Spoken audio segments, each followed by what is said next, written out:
ఈశాన్య రాష్ట్రాల్లో పర్యటిస్తున్నటువంటి ప్రధాని నరేంద్ర మోదీ గారు ఇప్పుడు అస్సాంలో పర్యటిస్తున్నారు. అస్సాంలో పర్యటిస్తూ ఆయనైతే కాంగ్రెస్ పై విరుచుకుపడ్డారు. 1962లో జరిగినటువంటి యుద్ధంలో ఈశాన్య రాష్ట్రాలకి జరిగినటువంటి నష్టం అంతా ఇంత కాదు. భారతదేశ వ్యతిరేక భావజాలం ఉన్నటువంటి వారిపై కాంగ్రెస్ ఆ రోజు జట్టు కట్టింది.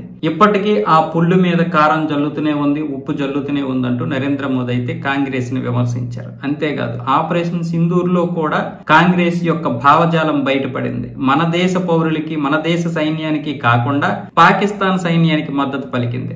సింధు జలాలు ఆపేస్తే వెంటనే దాహం వేసింది పాకిస్తాన్ వాళ్ళకి కాదు, మన కాంగ్రెస్ నాయకులకే దాహం వేసి వెంటనే సింధు జలాలు ఆపేయడం అనేది అది ఒక మానవతా దృక్పథం కాదు. సింధు జలాలు యుద్ధానికి సంబంధం లేదు. సింధు జలాలు అనేది ప్రతి వ్యక్తికి కావలసినటువంటి నీరు. అలాంటి నీటిని ఎలా ఆపుతారు అంటూ మన మీదే విరుచుకుపడినటువంటి కాంగ్రెస్ ఈ రోజు ఏ భావజాలంతో ఉంది, ఎలాంటి సిద్ధాంతాలతో ఉంది, అది మీరే ఆలోచించుకోవాలి. ఇలాంటి పార్టీల్ని మనము గౌరవించి గెలిపించుకొని ఈ రోజు దేశాన్ని భ్రష్టు పట్టించేశాం.